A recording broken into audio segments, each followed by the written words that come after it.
Okay, so we are live. Hello, everybody. Welcome.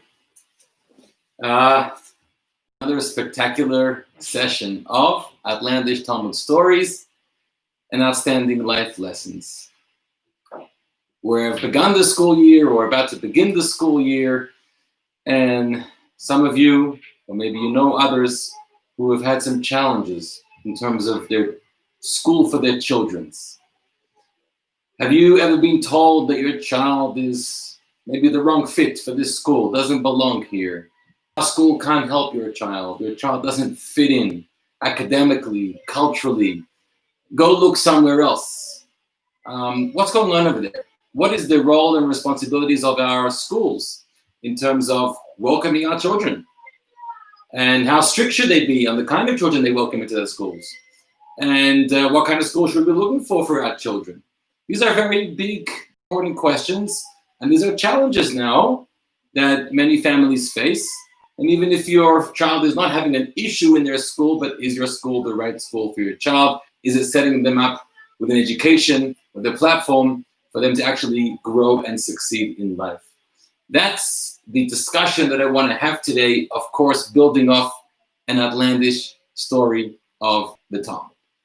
So you can download the source sheet. You have it on YouTube or on Facebook. You have the link. We're going to be studying a story from the Talmud Berachot, page 27b, 28a.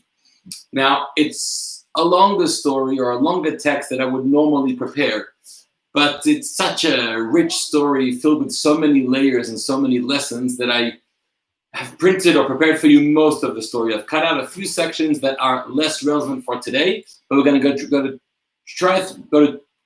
try to go through that story and expand and explore and see what kind of lessons we can learn. Before we start that story, I want to give some background to the story. So we're dealing with a time right after the destruction of the Second Temple. This is not just the destruction of a building, but it's a destruction of our nation.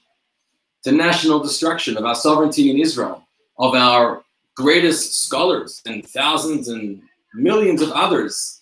And it's a possible destruction of Torah and our way of life. And the real dilemma facing the rabbis, the leaders at the time, was, how are we going to rebuild from here? Are we going to succeed in rebuilding from here?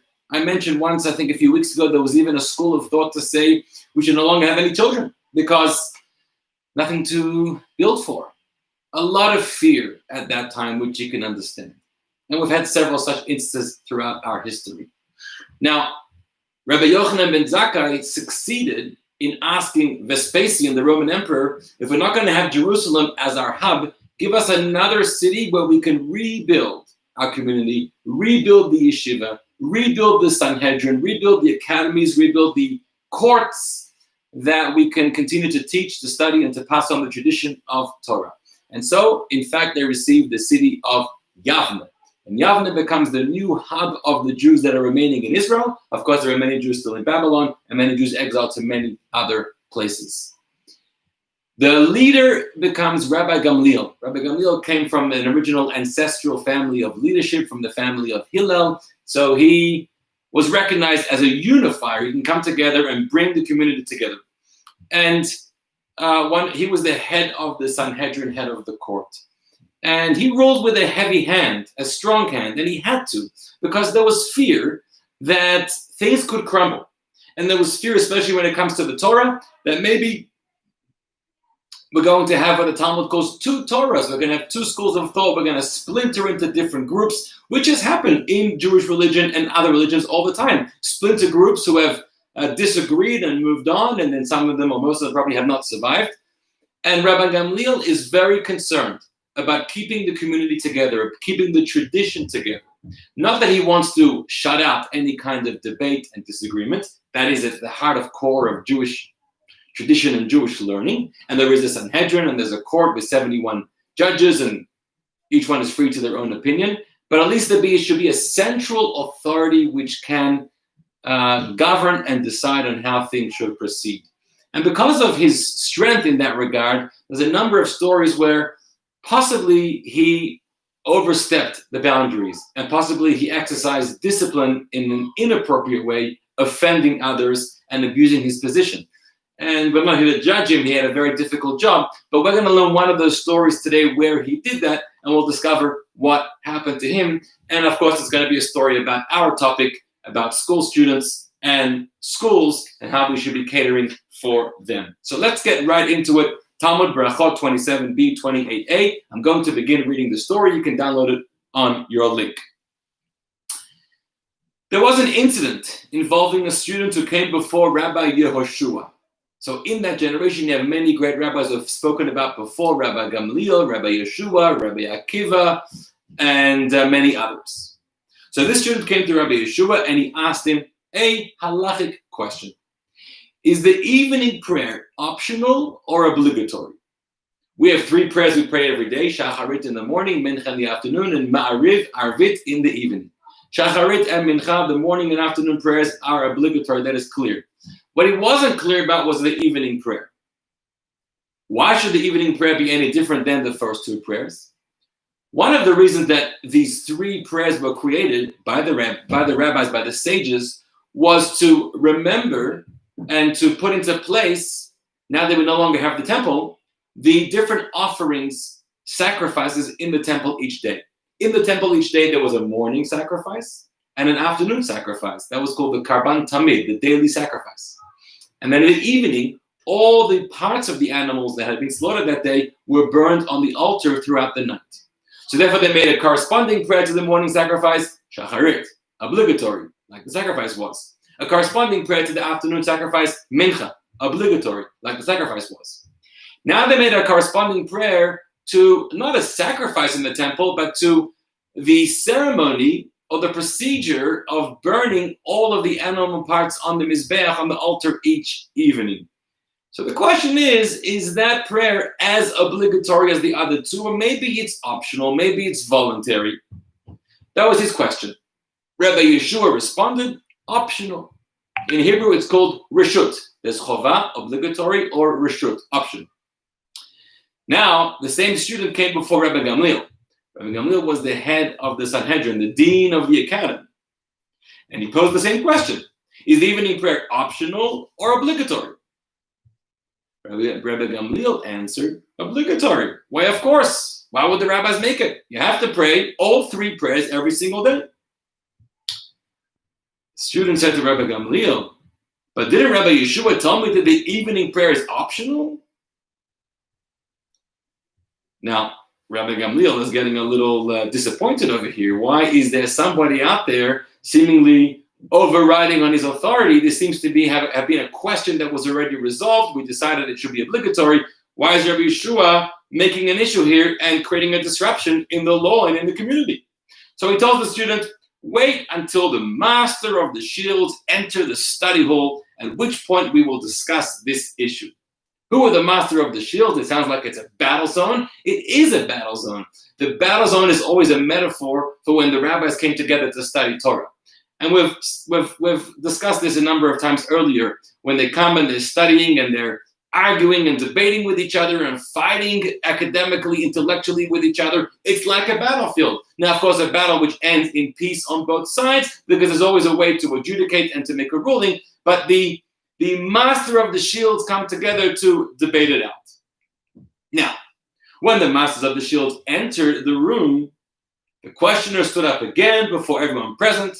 This questioner, by the way, is anonymous so far. At the end of the whole Talmud, the passage, we learned that the questioner was Rabbi Shimon Bar Yochai.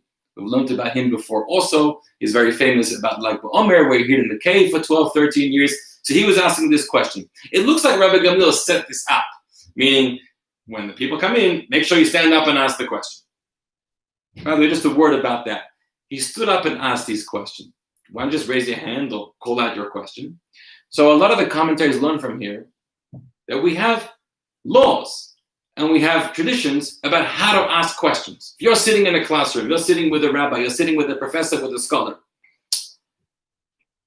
there's a way, there's protocol how to ask a question. Protocol of respect, protocol of reverence, protocol of humility. There's a way to ask a question. Sometimes we're all been sitting in a lecture or whatever, and then there could be somebody who maybe shouts out and interrupts the speaker, or someone who doesn't just ask one question, but asks a follow-up and a third and a fourth follow-up, not giving anyone else a chance. or someone's not even asking a question at all, but he just wants to express his opinion, where we find a lot of peculiar ways that people ask questions to make their voice heard or whatever. No, you cannot steal the show. You cannot act out of line. You have to respect the scene, the setting, the teacher, etc. So you stand up and you wait your turn. And there are other laws. Your question has to be on topic, not off topic. You can't ask more than 3 questions, right? How often are you giving a lecture about topic A and the person, because he's thinking about something else or not even listening to you, he has a question on topic B. You're not going to ask such a question. It would humiliate the teacher, possibly, and it also disrupts the session. So he asks his question in front of all of the sages, and Rabbi Gamliel responded to him, obligatory. In order to ascertain whether or not Rabbi Yeshua still maintained his opinion, he wanted to know, where's this guy, Rabbi Yeshua, out there that wants to argue with me and the law? Rabbi Gamliel said to the sages, is there any person who disputes this matter? Raise your hand. Rabbi Yeshua speaks up in front of everybody, and he says, no one disagrees. You have laid down the law, Rabbi Gamliel. The evening prayer is obligatory. Rabbi Gamliel said to Rabbi Yeshua, but was it not in your name that they told me that the evening prayer is optional? You're the one saying no one disagrees in this room when I heard in your name that you ruled differently than me? He then said to Rabbi Yeshua, stand on your feet and I'll testify against you. Rabbi Yeshua stood on his feet and said, if I were alive and the student was dead, the living can contradict the dead, and I could deny issuing that ruling. Now that I'm alive and he's alive, how can the living contradict the living? I have no choice but to admit that I said it. Now, what is this? What does he mean? I don't think Rabbi Yeshua was trying to lie and be deceitful. I think he was trying to be respectful. So he understood that his ruling disappointed the Nasi, the head of the academy, and maybe he's even willing to backtrack. Maybe when he made his ruling that it was optional, he thought it really was, but when he heard that Rabbi Gamliel ruled obligatory, he was willing to backtrack his ruling. He can change his mind. So now that Rabbi Gamliel stands up in front of everybody and asks, is there anyone who disagrees with me? Rabbi Yeshua responded, no. We don't want you to be upset. We all agree with you. And possibly even I agree with you. But he was challenged because there was somebody living in the room who said he heard differently from you. So now you got to speak up. Now we have to resolve this. So what did Rabbi Gamliel do?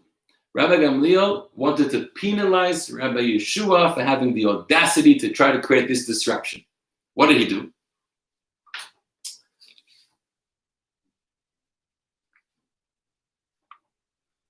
Rabbi Gamliel, as the Nasi, as the head of the academy, continued sitting and lecturing, and Rabbi Yeshua all the while was standing on his feet because Rabbi Gamliel did not instruct him to sit. He told him stand up. They testified against him, and then he continued with his class. Now, Rabbi Yeshua is a reverent person, is a respectful person, and he knows that if the head of the academy says stand up, you don't sit down until you have the instruction to sit down. He wasn't given those instructions. So here he is standing somewhat, he's humiliated in front of the whole room. Everyone sees this guy who's being sacrificed on the altar over here out of shame for having disagreed with the head of the academy. So the least you can do is let him sit down and hide in the corner. No one sees him. Instead, he's the one person standing up in the whole room where everyone is sitting and studying and looking at this guy. Very humiliating. This was a penalty that Rabbi Gamliel was giving Rabbi Yeshua.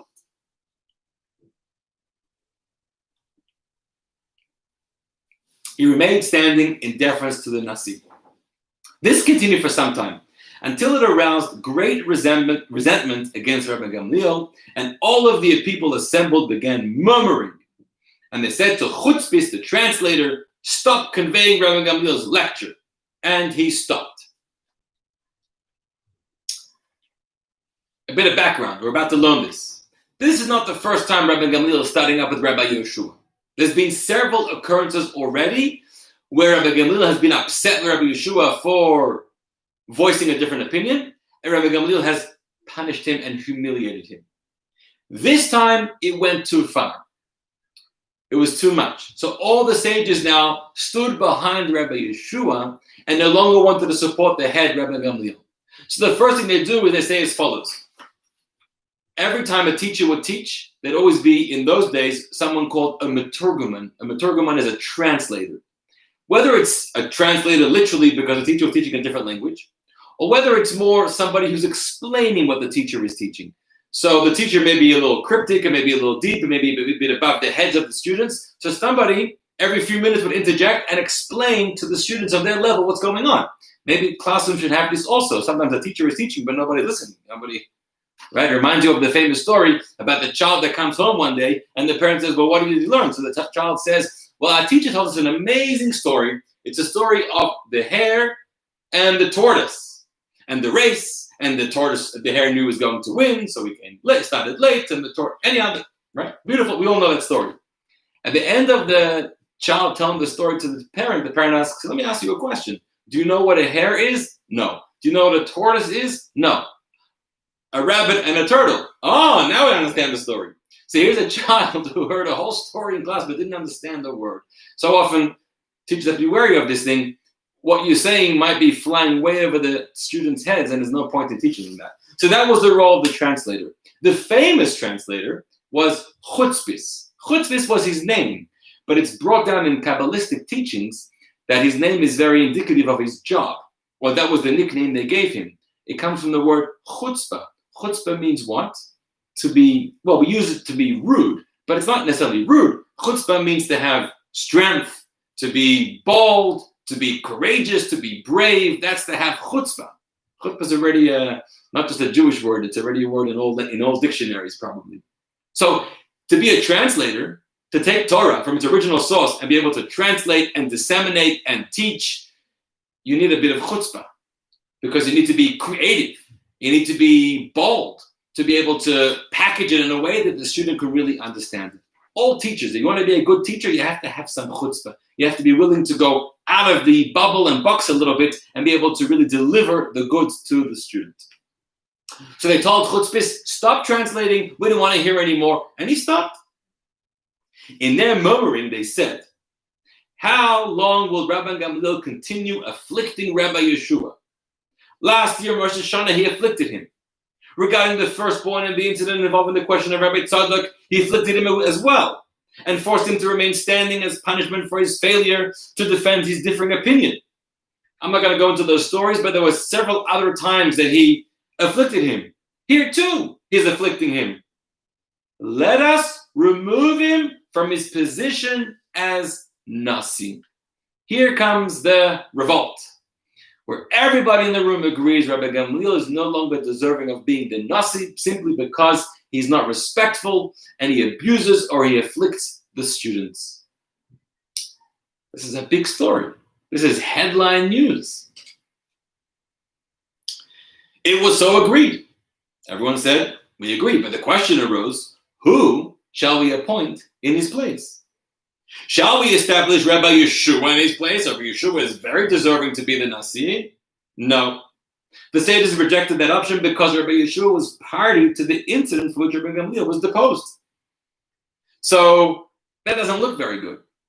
Meaning, that'll be really offensive to Rabbi Gamliel. You know who we're putting in your place? The person that you afflicted. Or the reason might be is because people will say that Rabbi Yeshua, the reason why he played up over here and did his shtick with giving different opinions is because he really was vying for the job and now he got it, so everything worked out. It wouldn't look good. No, Rabbi Yeshua is the wrong candidate. Shall we establish Rabbi Akiva in his place? The sages rejected that option also because Rabbi Akiva, even though he was very great, he descended from a family of converts and would be vulnerable. Perhaps due to Rabbi Gamliel's resentment, he would cause him to be divinely punished as he lacks the merit of his ancestors to protect him. So there's two things going on over here with Rabbi Akiva. Vulnerable, meaning, someone a convert or from a family of converts, they come into the community. You have to be very sensitive. And a lack of sensitivity can really hit hard. So Rabbi Akiva is a fantastic person, but to play the role of leader, we're a little concerned about his welfare. There's a comment here. Isn't it forbidden to humiliate anyone, even your enemy? It is absolutely forbidden to humiliate anyone, even your enemy. Thank you very much. Again, like I said, that's how I started off at the beginning. Rabbi Gamliel was playing a difficult role. He was trying to hold the community together. He was trying to hold the tradition together. He was trying to make sure that a unified voice would be carried out in the generation and passed on to the next generation. And sometimes, mistakenly, he overstepped these boundaries. He for sure had the best intentions. And I want you to wait till the end of the story to recognize what a great person and well-intentioned person Rabbi Gamliel was. So wait and see. So who are we going to appoint? So the sages suggested, let us establish Rabbi Elazar ben Azariah in his place. His outstanding characteristics set him apart from all the other candidates. He is wise, rich, and the 10th generation descendant of Ezra. He has all the credentials to be the leader. He is wise, which is important. So if Rabbi Gamliel raises a challenge in matters of Torah, he will answer it and not be embarrassed. He'll stand up to his position and enforce the law, as he should. You have to be bold and wise to be a leader. Next, he's rich, which is important. Why is that important? If the leader rises to pay homage to the Caesar's court and serve as a representative of Israel to lobby and negotiate, he has sufficient wealth to cover the cost of the long journeys, taxes, and gifts, so he too is able to go and pay homage. A little money goes a long way. It can help a lot. And in those days, you needed to have very strong connections and ties and lobbying with the Romans. And he's a 10th generation descendant of Ezra, so he has the merit of his ancestors. He has great pedigree of lineage, and Rabbi Gamliel will be unable to cause him to be punished. He won't be vulnerable. He won't have that kind of weakness, that sensitivity that will be able to ruffle his feathers. Nobody will dare start up with him. Okay? Now, this next part of the story may be familiar to many, especially if you've been through a few Pesach Seders and you've told the story over at your Pesach Seder. Here's the source. So they came to Rabbi Elazar ben Azariah to appoint him. And they said, would the master consent to being the head of our yeshiva? He said to them, let me go and consult with my wife. He went to consult with his wife. That's already a wise man. She said to him, perhaps they'll remove you from the office just as they removed Rabbi Gamliel. What's securing your job over here? Look at, she was afraid of the masses. The masses turned on Rabbi Gamliel. They could turn on you tomorrow also. So he said to her, let a person use an expensive goblet one day and let it break tomorrow. That seems to have been an expression at the time. It's in Aramaic, which means when you have an opportunity, you grab it. But maybe it won't last. Maybe it won't be around forever. Maybe you'll lose it later. Fine. But an opportunity comes your way right now to have this role, this position. You take it. That's how he thought. But she said to him another challenge. You have no white hairs. You're a young man. You're in your 20s. You're going to walk into a room of elderly sages. You're going to have the courage, the confidence to be able to communicate, teach, lead them. You think they're going to listen to you? So the Gemara says, that day he was actually 18 years old, but a miracle transpired for him and 18 rows of hair turned white. He turned an old man in appearance overnight. And the Gemara comments, that explains that which Rabbi Elazar ben Azariah said, I am as one who is 70 years old, but he did not say, I am 70 years old. If you remember in the Haggadah, he says, I'm as one who is 70 years old, and I never merited to understand the interpretation of a certain verse until Ben Zoman came to explain it. You look back at the Haggadah, you'll find it there. So why does he use the expression, I'm like 70 years old? I am 70 years old. So the answer is, he wasn't 70 years old. He was 18, but he looked 70 because he had 18 strands of white hair. I'm sure all 70-year-olds wish they could have only 18 strands of white hair. Now, listen to what happened. It was taught on that day that they removed Rabbi Gamliel from his position and appointed Rabbi Elazar ben Azariah in his place. There was also a fundamental change in the general approach of the study hall.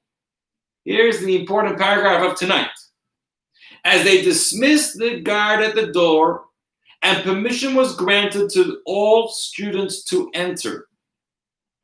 For Rabbi Gamliel, when he was the leader, he would proclaim and say, Any student whose inside, his thoughts and feelings are not like his outside, like his conduct and his character traits are lacking, may not enter the study hall. Rabbi Gamliel, when he was the leader, he had a guard at the front door deciding who to let in and who not to let in. Not everyone could get in. A lot of people wanted to get in, but they were very selective in who may enter. What was the selection based on? So it wasn't based on money, and it wasn't based on fame. It was based on something very substantial.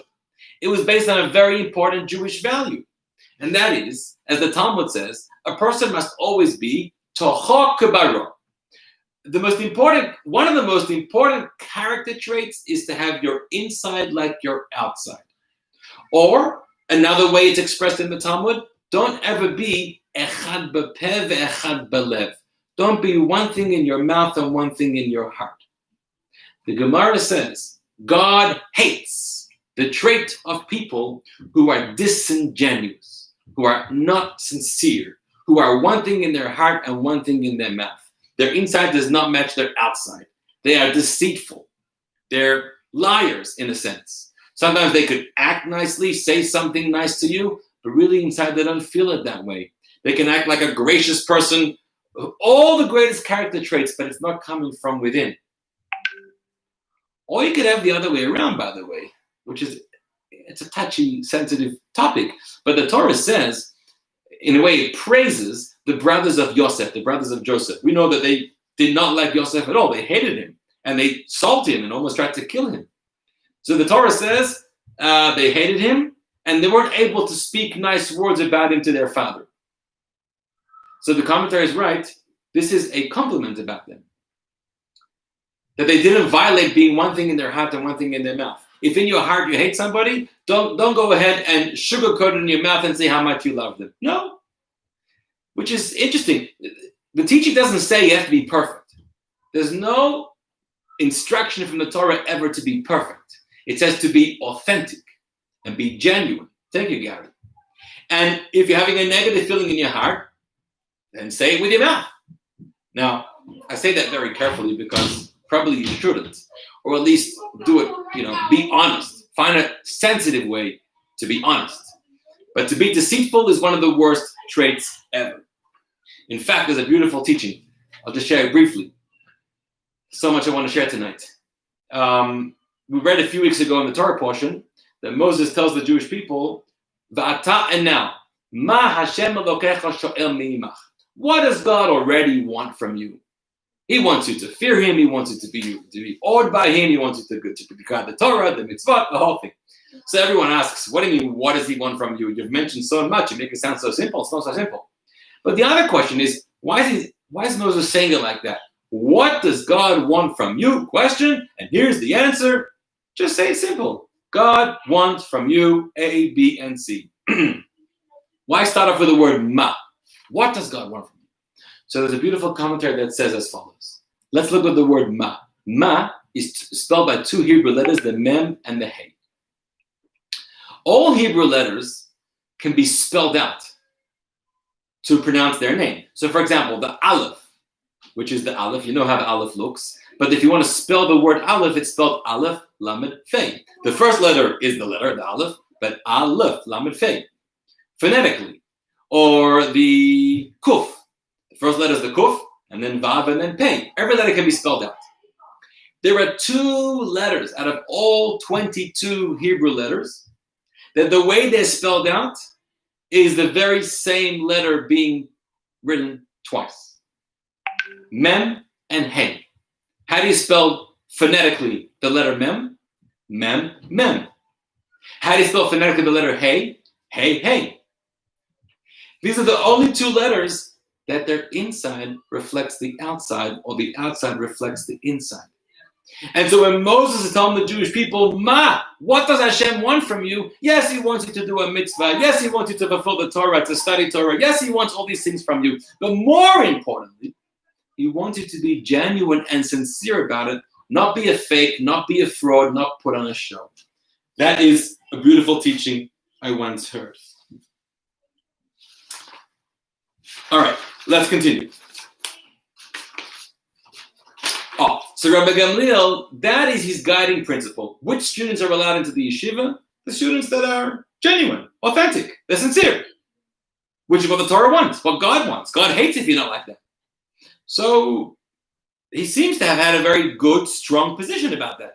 And yet, when Rabbi Elazar ben Azariah takes over, his first decision, a lot of times a leader comes into position, they say, I'm not ready to make any big changes. Give it a few months, let me learn the way of the land. On day one, like every presidential candidate says, we're in the convention right now, on day one when I come into office, I'm going to sign this and that into order. On day one, he signed into order to remove that security guard, and everybody, no matter whether you were or you were not in the category of being that authentic person, you're welcome into the Bet Midrash to study. The Gemara relates, on that day, several benches were added to the study hall to accommodate the many more students. Rabbi Yochanan said that Rabbi Yosef ben Dostai and the rabbis disputed this matter. One said 400 benches were added to the study hall, and one said 700 benches were added to the study hall. Could you imagine? I don't know how big the study hall is, or maybe there were many wings over here. But 400 benches, and each bench maybe can sit 3, 4, 5 students, so that's an extra 2,000 students, or 700 benches, 3,000 students in one day were increased to the yeshiva. When he saw the tremendous growth in the number of students, Rabbi Gamliel was very disheartened. He said, perhaps, heaven forbid, I prevented Jews from engaging in Torah study. Now he's thinking back, maybe I made a mistake. Maybe I made a mistake. Look how many, I didn't know there's thousands of kids on the street that could have been learning Torah, and I stopped them from learning. He got very disheartened. They showed him in a dream white jugs filled with ashes, alluding to the fact that the additional students were worthless idlers. Meaning, beautiful jug on the outside, but it's filled with ash on the inside. Don't be so disheartened. Most of these people coming in are people that they're not tocham kubaram, they're not authentic, genuine people, they're not really getting much out of it, they're not serious students. You don't regret the way you led the yeshiva. But the Gemara comments, actually, that's not the case. But that dream was shown to him to ease his mind so that he would not feel bad. Meaning, maybe he did make a mistake, or we're going to learn that he made a mistake, but we didn't want to make him feel bad, so they made it like, it was a vision just to appease his mind, because he was well-intentioned. He wasn't trying to be mean or cruel. He was trying to uphold a Jewish value, and that's the way he educated the student. Now, what changed? What happened when all of these extra students were added to the study hall? What did it do to the environment? What did it do to the culture of the yeshiva? Did it enhance it or did it lower it? Did it become more successful, more vibrant, or less? What were the results? That's always the big question. So there's one paragraph here that says, I'll tell you what the results were. On that day, it was taught. There's a tradition that tractate Eduyot was taught that day. Everywhere in the Mishnah or a Braita that they say on that day, it refers to that day.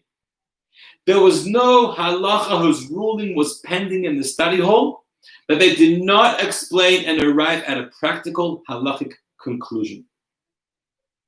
Every loose end that had been lingering for months or for years, different questions where the limited capacity of students in the hall were trying to figure out, discuss, and learn, but they couldn't arrive at a conclusion. On that day, all in one day, and there are many laws in the Talmud. The Talmud says, Ba'oto Yom, on that day it was decided. When is that day? It's this day of this transition of leadership and transition of policy in the yeshiva.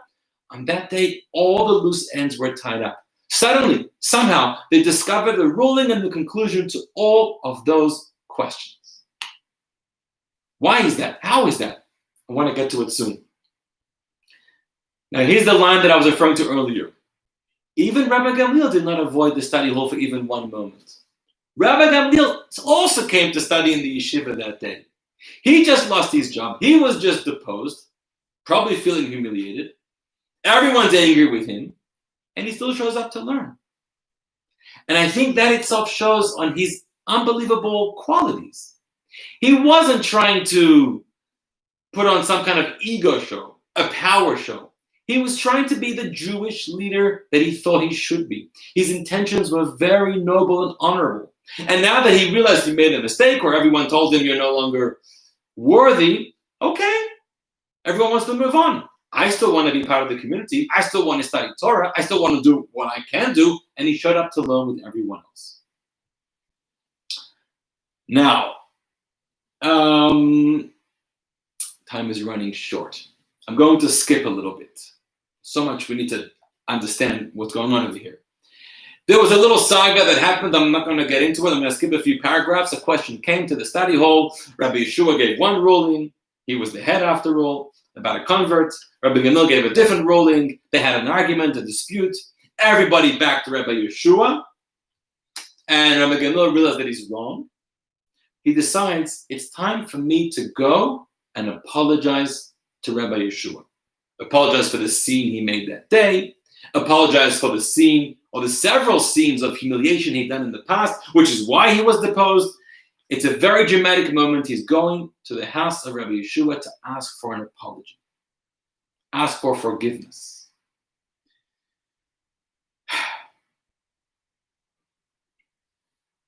Let's skip 2 paragraphs. So Rabbi Gamliel said to himself, since the people are following Rabbi Yeshua, it will be appropriate for me to go and appease Rabbi Yeshua. When he reached Rabbi Yeshua's house, he saw that the walls of his house were black. Rabbi Gamliel said to Rabbi Yeshua in his wonderment, from the walls of your house, it's apparent that you're a blacksmith. Rabbi Yeshua said to him, woe unto a generation that you are its leader, as you are unaware of the difficulties of Torah scholars, how they make a living, and how they feed themselves. Listen what is being said over here. Rabbi Yeshua turns to Rabbi Gamliel, who's a leader for many years, and he says, Rabbi Gamliel, you were the leader of our generation. You were my teacher. I was your student in your school. And all these years that we interacted and you taught and I listened and we connected and we conversed, all these years, you never knew how to make a living. You never knew how difficult life is for me. You never knew how hard I have to work to try to make a parnassah to feed my family. Now you discover my challenges. And it's not just my challenges, but it's everybody's challenges. We don't get a salary like you do, like you did when you were the head. We work hard to make a living. In essence, Rabbi Yeshua is saying, you sat in your ivory tower all these years. You surrounded by a small group of prized, special, privileged students.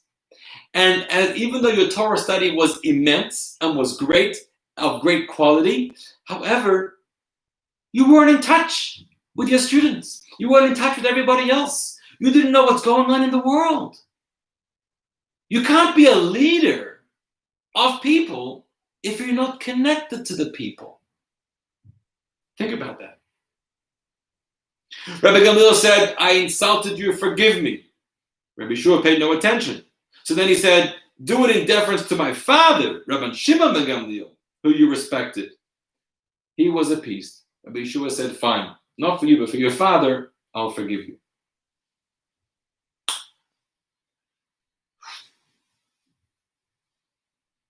Okay, in the end, let's read the last paragraph. So now, Rabbi Yeshua has forgiven him. So if Rabbi Gamliel is forgiven, maybe he should give him back his job. You know, now he's Mr. Good Guy, not Mr. Bad Guy anymore. Rabbi Yeshua forgives him. But they didn't know what to do. We want to give him back his job, but what should we do with Rabbi Elazar ben Azariah, who's been the head in the meantime? It's not nice to fire him. And as we have a principle, the Gemara says, right? Let's read the last paragraph together. The question arose, what to do with Rabbi Elazar ben Azariah? They said, what should we do? Remove him from his position? You can't do that. That's inappropriate. As we learned in a halachic tradition, one elevates to a higher level of sanctity, but not to downgrade. Therefore, one who was the nasi, the head of the court, cannot be demoted. So they said, maybe we should let one sage lecture 1 week and the other sage another week. So they'll be co-rabbis. No, you can't do that. They will come to be jealous of one another. And they'll be forced to appoint one as the acting head of the Sanhedrin. You can't have 2 kings. You can't have 2 bosses. You can't have 2 rabbis week in, week out. It's not going to work. I was once in a synagogue in Hungary, in Budapest. It's a gorgeous Dohani synagogue, very famous, very large. And they have in the center of the room on the two sides, two pulpits elevated on a staircase. So these pulpits are very high up, so the person standing there can see the whole room. But there's two of them on either side of the room. That's because there were two rabbis who didn't get along with each other. And so they refused to speak from the other's pulpit. So each one had their own, one on the right and one on the left for different weeks. So they didn't want to do this with Rabbi Gamliel and Rabbi Elazar ben Azariah. So therefore, it was decided, Rabbi Gamliel, who used to be the head for all the years, and now he's been forgiven, he will lecture for 3 weeks out of the month. And Rabbi Elazar ben Azariah will lecture as head of the yeshiva for 1 week out of the month. He's the newcomer still, and he's the young guy, he's 18 years old. We'll give him 1 week, and that'll be good enough for him. In fact, there's a famous saying that the Talmud talks about. Very often people would say, Shabbat shel mi. Whose Shabbat is it? You know, people deciding if they should come to shul or not. So they want to know what kind of kiddush. It's a large, deluxe kiddush. I have to know if it's worth it coming to shul. So in those days, they would ask, Shabbat shel mi, which rabbi is going to be giving the sermon in shul? I have to know if it's worth it coming to shul. And that's the end of that story. It's a long story. It's a very dramatic story. It's a very beautiful story. And as you see, there's many layers there. What I want to focus on are the two models of the yeshiva. The policy in the times of Rabbi Gamliel, that if you want to be welcomed to the yeshiva, you have to be a person who is tocho kebaro. You have to meet the standard of being genuine. As we know, it's an obligation, it's a Jewish value to be that way. Or the policy of Rabbi Elazar ben Azariah, who removed the guard and said, you want to come study? Come study. You're not on par. You're not of the same character, quality that everyone else. It doesn't matter. Come study anyhow. Which one? And we did discover something, that when the extra few thousand students came to the yeshiva, maybe they were lower level students and academically and their midot, their character traits on a lower level, but still somehow many unresolved questions were resolved on that day. Amazing. How does that work? So this leads us into the big issue in our schools, in our universities, in our yeshivas, in our colleges today. So many of our schools, so many of our colleges want to be the best. And to be the best, they want to turn themselves into the elite place of learning. And in order to be the elite place of learning, they have to be very selective on the kind of students that they're willing to accept. If your children are going to college, it's a tough game out there to be selected. And if they want to go to one of the higher colleges, the Ivy League colleges, who are only accepting a minimal amount of the students that are trying to get in, and what kind of credentials do you need to get in? It's very competitive. What about our schools? How many children in our community are turned down from a school, perhaps because they're not up to par? What we have here is a debate of quality versus quantity. Should a learning academic institution pursue quality or quantity? Is it more important that we produce the best of learning and intelligence with fewer students? Or is it more important that we educate many more students, perhaps sacrificing the quality of the education? Now, the truth is, my main focus tonight in this class is about Jewish education and about life education. Making sure that our children get an education how to be a moral, decent, upstanding, successful, proud, confident, happy, Jewish, learned person growing up. Coming to the specialized studies of science or math or history or any other kind of field, that's, not everyone needs to be one of those. That's okay, perhaps, when they're more selective in who they take. Well, I'm not discussing that now. I'm discussing the institutions, starting from our schools, that are supposed to be teaching less academics. Academics are important, but there's more to learn in life. And that is the values that they're supposed to be teaching. How should we operate? So Of course, it's tempting to want to build an elite institution. It looks good, it sounds good, you become the envy. It's easier to work with because the students have a higher caliber. And it is also important to have some institutions in the community or around the world that can service that kind of need and that can challenge and stimulate and push and maximize the potential of certain gifted students. They are important. But also, it is equally important for our schools and educational institutions. And you can make it broader, beyond education. What about our communities? To pursue quantity as well. To have a goal, to be able to reach more students and reach more people, even if the quality won't be the same. Why do we have such a hard time with that? Why do we say that the student is not going to work out in this classroom, and it's that the student doesn't look like everybody else, think like everybody else, it's different academically, intellectually, culturally? Why do we have a problem with that? So I want to share two perspectives. The first is that we as teachers, as leaders, we need to know how to properly view a child, any child and every child. Never view a child as extra dollars and cents. Of course not. I mean, of course, a school has to be a good business, has to operate so it can pay its staff and pay all the fees. But a child doesn't mean extra dollars and cents in the bank. That's not the value of a child. Chas v'shalom. Don't even necessarily look at the intellectual qualities of a child either. First of all, you have to appreciate that this child is a gift of Hashem. This child is priceless. It's a gem. Which child? Every child. Whether it's from the most privileged family, whether it's from a very struggling, challenged family, every child is precious. And if you start off with that outlook, you're already on the path of discovering how you could be of more help and service to that child and all children. There was a very famous psychologist in Israel. His name is Reuven Feuerstein, who passed away about 5-6 years ago. He came from Romania and managed to escape the war and moved to Israel. And he became very famous, and he set up, he was the founder and director of the International Center of the Enhancement of Learning Potential in Jerusalem, Israel. And he did amazing work with challenged children, whether they had physiological challenges, neurological challenges, behavioral challenges. And he would say that his theory of intelligence is that intelligence is not fixed, but rather modifiable. This is at the heart of his thinking.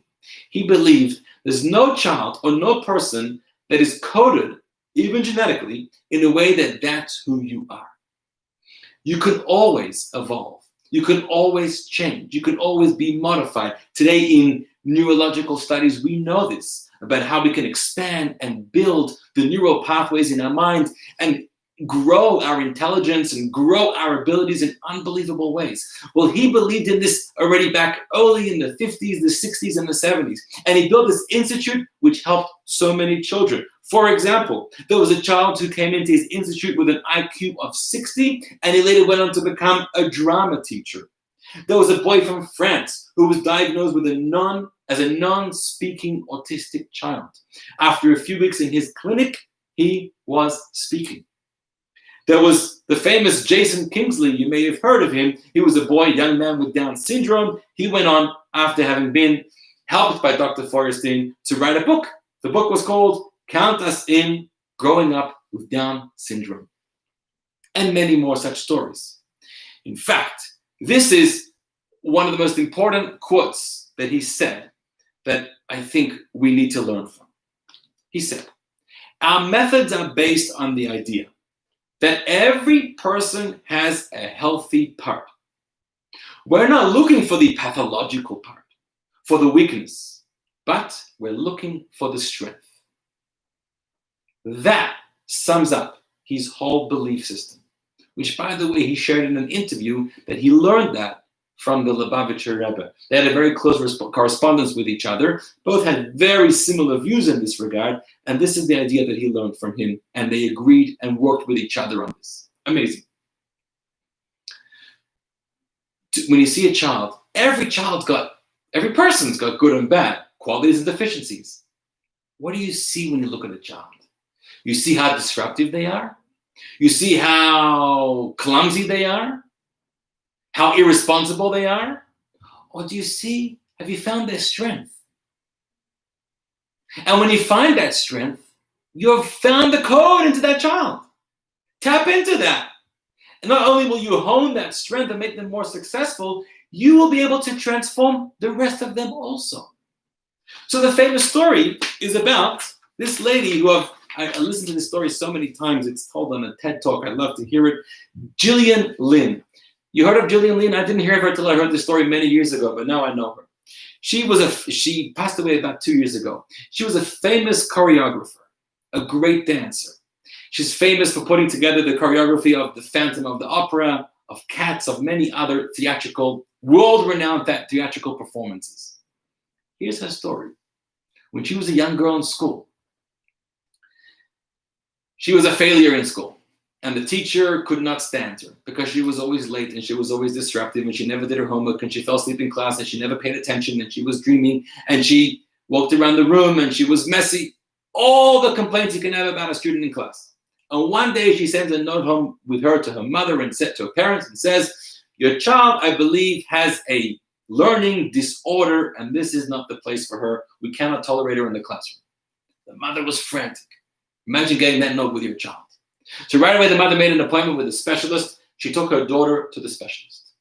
And they sat in this mahogany oak-walled room. The girl sits there on the chair for 20 minutes with her hands underneath her feet. And the doctor and mother are talking, and the mother's letting out all of her grievances and all the complaints about her daughter and what's wrong with her daughter and what she's supposed to do about this. After 20 minutes, the doctor turns to the girl and says, "Your mother's been telling me all about you. I want to tell something to your mother privately. We're going to step out of the room. You stay in here and we'll come back soon." On his way out, he put on the radio. It was a music station. When they left the room and the door was closed and there was a window in the door, the doctor calls over the mother and says, "Look inside. What's your daughter doing?" Inside the room, the daughter was dancing. The music was on. She got out of her seat. She was bored and she danced. The doctor turned to the mother and said, "Listen very carefully. There's nothing wrong with your child. It's not ADHD. And it's just your child's not a mathematician. Your child's not a historian. Your child's not a writer. Your child's not a scientist. And that's why she's doing really poorly in school. You know what? Your child is a dancer. Send her to dance school and she'll thrive." The mother sent her to dance school and she did thrive. She admits that Gillian says, "I found people who thought like me, who felt like me, who looked like me. We connected with each other." And she became a superstar. And she ended up building her own dance academy and building some of the most world-famous theatrical performances. And she influenced millions of people. And she ended up becoming a multimillionaire. And imagine if the doctor would have told the mother, "Here's some medication, it'll calm her down and send her back into the classroom." What would have happened with her? Find your child's strength. The old educational system was very boxed in. This is what we teach in school. This is what you have to learn as a child. A, B, and C. What's happened now is that there's many other fields of knowledge and many other fields of experiences that are happening in our world that children are excelling in and that are actually building good lives and making successful incomes from them, but they're not necessarily being included in the school system. So nowadays, instead of insisting that our children have to all match these old curriculums of our schools, we need to be thinking of how do we change our curriculums to be matching the skill sets, and the variety and wide interests of our children today. And it's those interests and talents that today they can exercise, they can hone, they can excel, and they can actually monetize and build a good life from that. Here's another story. I'm going to go a little longer tonight because I got a few stories to tell you. It's such an important discussion. In the 1950s, I believe, it was a yeshiva in Bnei Brak, a very intense yeshiva. And one day, the Rosh Yeshiva, the head, he caught one of the students violating Shabbat. He was smoking a cigarette on Shabbat. He said, we can't have that student in the yeshiva anymore. Okay, it's going to be a bad example to everyone else, and we have to throw him out. So he made a decision. He's going to expel the students from the yeshiva. Now, the dean of the yeshiva, his name was the Chazon Ish, very renowned rabbi who lived in Bnei Brak at the time, and a very clever man also. The Chazon Ish heard about this story, and so he called the dean of the yeshiva and he said, what's going on? I hear you've expelled this student. Rosh Yeshiva said, absolutely. This student is a disgrace. I caught him smoking a cigarette on Shabbat.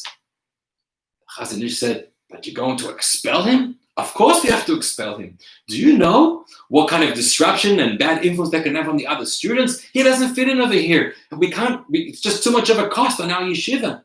No, we have to throw him out.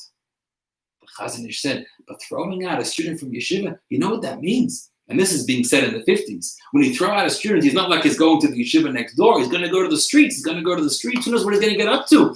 He's not going to have a chance at life, at being a learned, devout Jewish person. I'm sorry, the Rosh Yeshiva said, but this is my decision. My decision is that we have to expel him. So the Chazon Ish told him, if you recall, there's a law that says that whenever a court wants to try a case of capital crime, capital punishment, you have to have a minimum of 23 judges. Expelling a child from yeshiva is like a capital offense, capital crime. It's almost like a spiritual death. You're putting them on the streets. What's going to be with them? They're not going to be part of the system. They're not going to have their friends. They're not going to have their support group. They're not going to have the guidance that the school will provide. There's got no chance for the future. You are, on some level, killing their future. If you want to make this decision, you need 23 judges to agree. When you come back to me with 23 judges, then I'll agree with you. The Rosh Yeshiva said, I'm sorry. I run this yeshiva, and I've decided that I need to expel him. And I don't have 23. I'm not going to bring 23 judges. This is my decision. Chazon Ish said, if you can't bring me 23 judges that agree with you, at least they're majority, you cannot expel him. The Rosh Yeshiva said, well, I'm the Rosh Yeshiva, and this is my decision. And if I don't have the independence and authority to make this decision, then I am going to resign.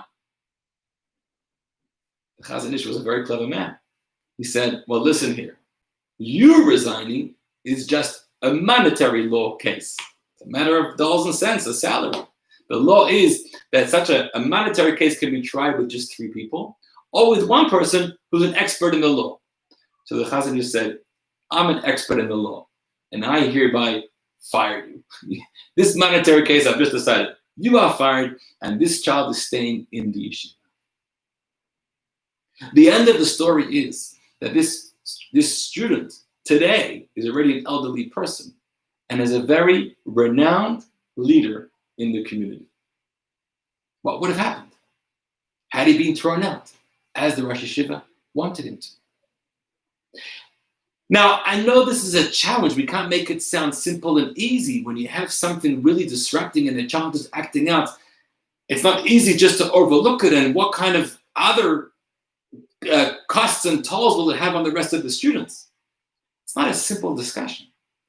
But at the same time, it shouldn't be taken lightly.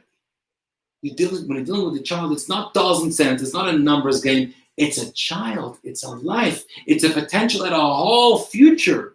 A future person, a future accomplishments, a future family, future generations. If you looked at every student in your school, in your institution, as you are building future generations, how would that impact your model of how you set up your school and who you include and welcome into your classrooms?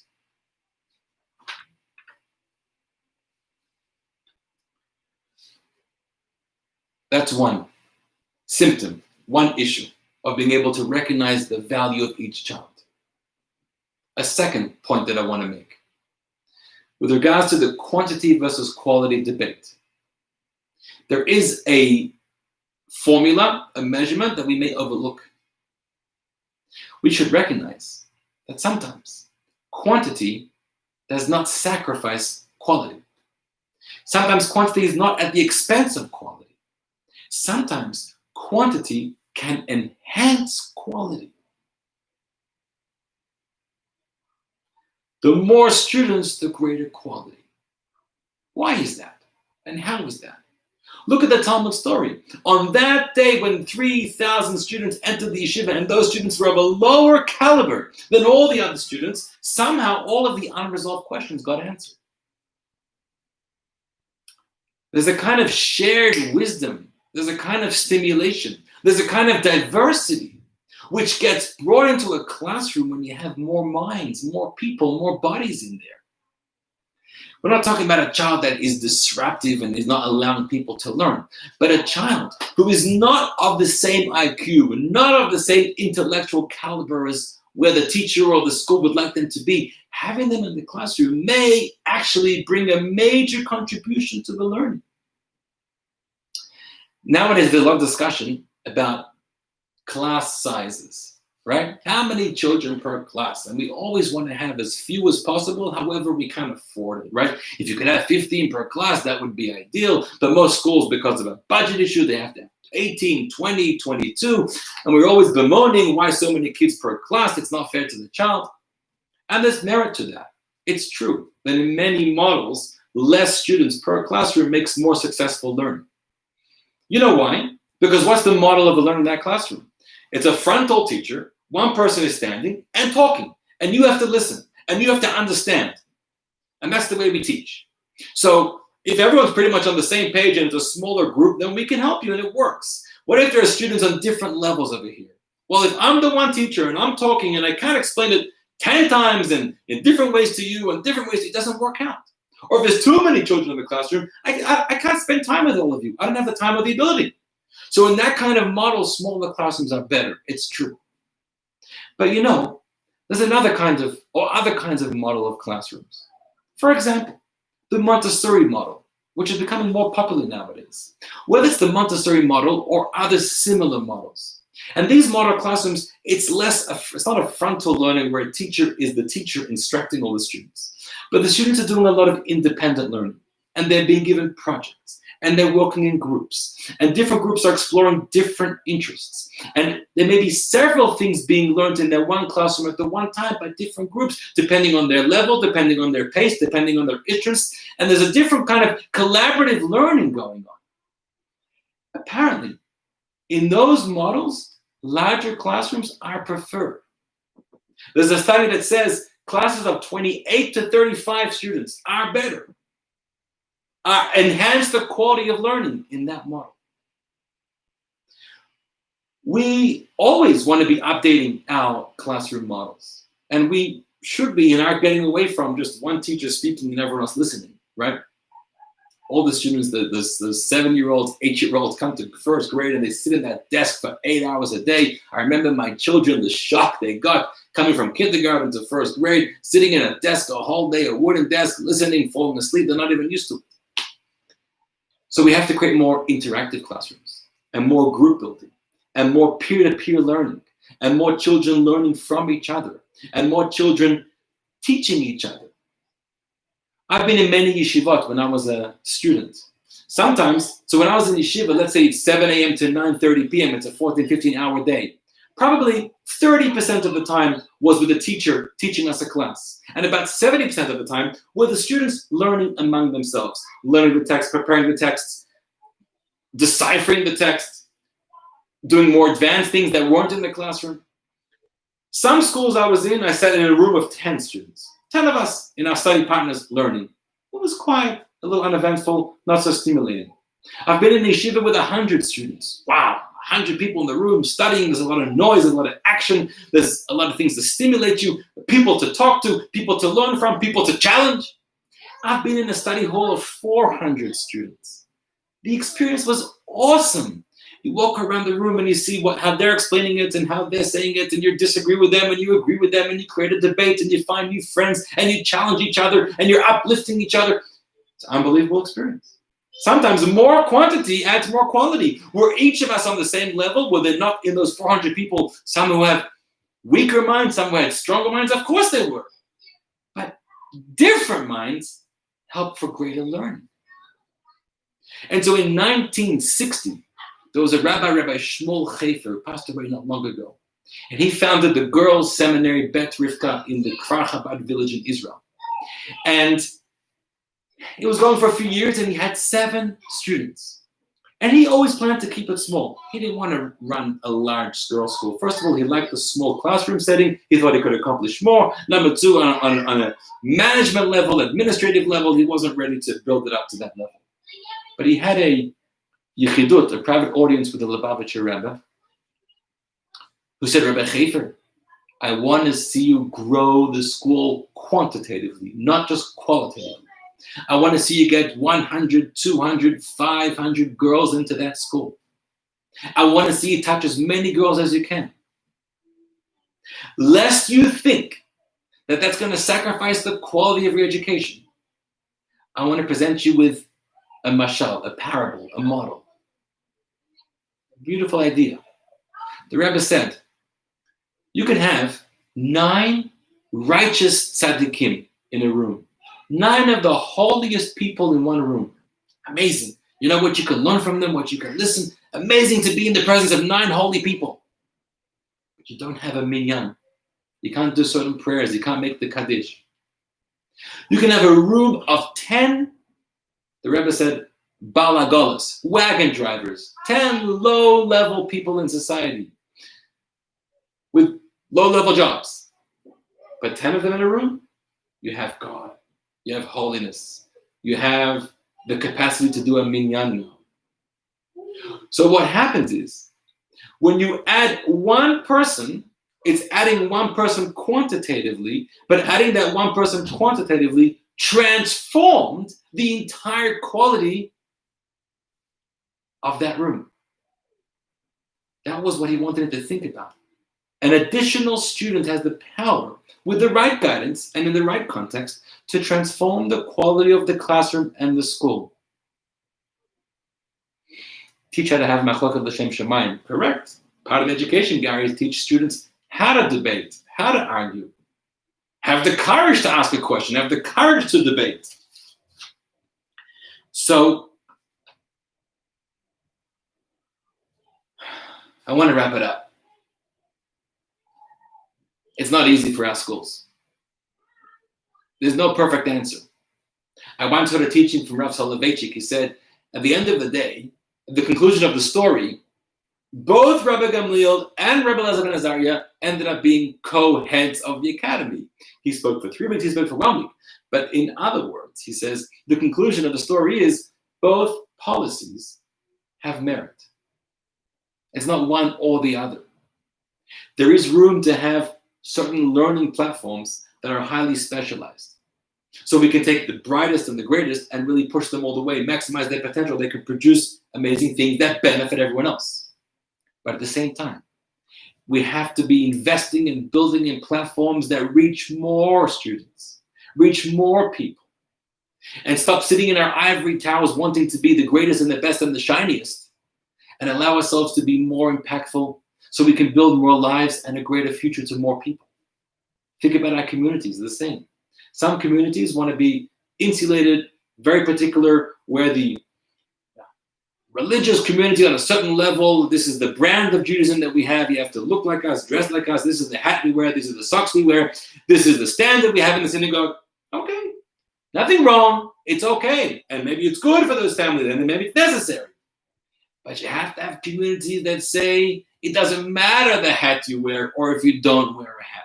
Doesn't matter the kind of clothing. Doesn't matter where you went to school. Doesn't matter your level of religiosity at home. It doesn't matter whether you can or can't read the Siddur, whether you know how to hold it the right way or upside down. It does not matter. What matters is that you're part of our community. And when you're part of our community, it's not so much we're sacrificing, rather we are building and growing and contributing more. We all grow together. That's such an important community we need to be investing in.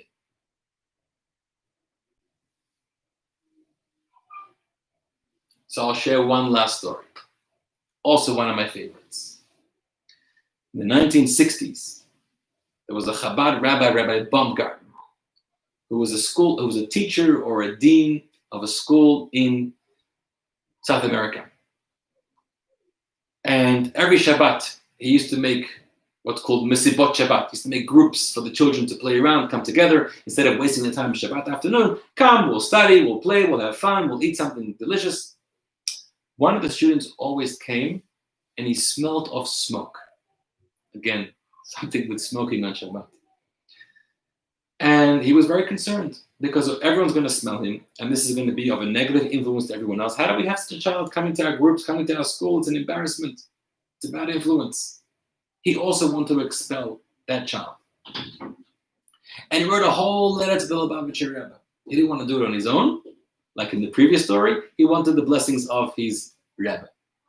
And he explained what he's trying to do in the school and the challenges and this child and the whole thing. He said, I think it's best if we expel the child, but I need your blessings. The Rebbe answered a very peculiar answer, a few words. And their answer said, Re'ei avot de Rabbi Nassan perek beis. I think that's what it was. I can get the exact quote. Yeah, sorry. Perek yud beis. In English it means, see the work of Avot Rabbi Natan, chapter 12. That was the whole answer. He's asking for advice about expelling a child, and the Rebbe is giving a scholarly reference to look up a book that many people don't even have or never looked before. This is a minor tractate of the Talmud, authored in the 4th, 5th century by the sage Rabbi Nosson HaBavli, Rabbi Nosson the Babylonian. All right, so he goes and opens up chapter 12. Where's the answer? Can I expel the child or not? Chapter 12 talks about Aharon HaKohen, Aaron the high priest, brother of Moses, who was known as a person as Ish Shalom, a person of peace, Ohev Shalom, Rodef Shalom. He loved peace, he pursued peace. He was known as a person who always helped resolve issues in relationships, who always helped put parent and child and husband and wife back together again. And there were children who perhaps were disengaged, disconnected from the Torah, who were not interested in perpetuating the Jewish tradition that they were born into.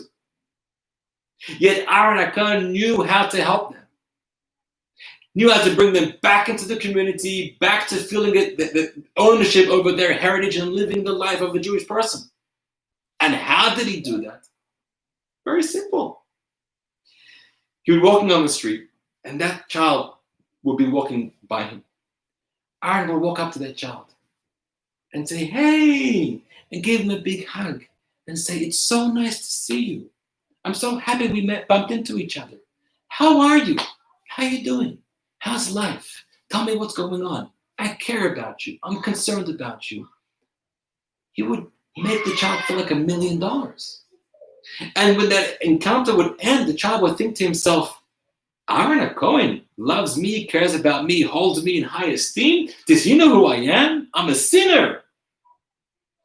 And so all of a sudden, the next time that he's tempted to sin and do something he shouldn't be doing, he thinks to himself, hold on a second. Aaron thinks very highly of me. I'm going to meet him in the street tomorrow, and again he's going to put his hands around me and ask me how I'm doing and be buddy-buddy with me. This great person, how can I face him without shame, having known that I just did this sin? And so the child says, somebody loves me. Somebody very prominent thinks I'm special. That gave the child the confidence in himself to live the life that he should, to not live a negligent life, to feel like he's important, he matters.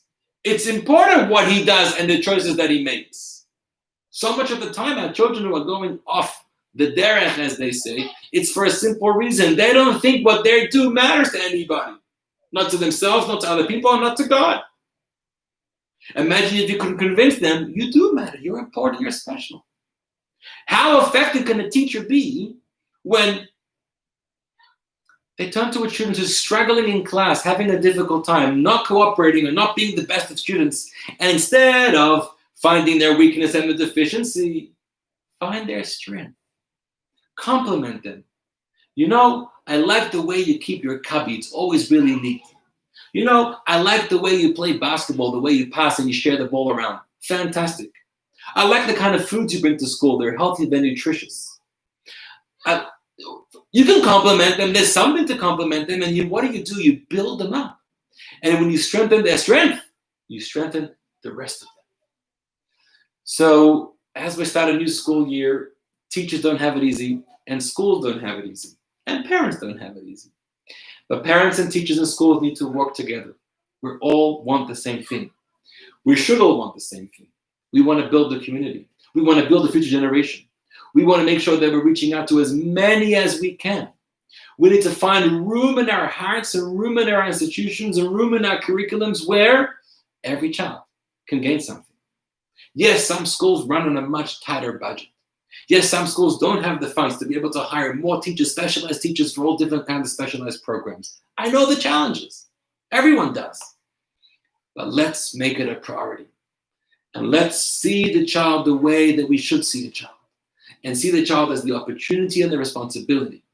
That they're a gift of God. And we have the privilege to be in care of their education so that one day they're going to grow up and they're going to be amazing, whatever they need to be, whatever they want to be, whatever they should be. And we should be so privileged to have had a part of their journey in life, bringing them into the world as an adult.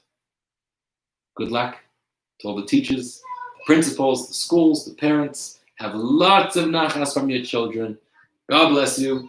See you next week, same time. Good night.